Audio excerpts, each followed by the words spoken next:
Airbus ও Boeing দুটি প্রতিষ্ঠানের 14টি নতুন এয়ারক্রাফটের প্রস্তাব পর্যালোচনা করছে বাংলাদেশ বিমান। তবে নতুন এয়ারক্রাফট 2031 সালের আগে পাওয়ার সম্ভাবনা না থাকায় চাহিদা পূরণে আপাতত দুটি লিজ নেয়ার প্রক্রিয়া চলছে।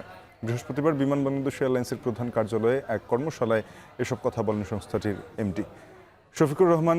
জানান, লোকসানের কারণে 1 জুলাই থেকেই বন্ধ হচ্ছে বাংলাদেশ বিমানের ঢাকা নারিতা ফ্লাইট। একাধিক রুট পর্যালোচনা করে কোনোভাবেই লাভজনক না হওয়ায় বোর্ডের এমন সিদ্ধান্তের কথা জানান তিনি।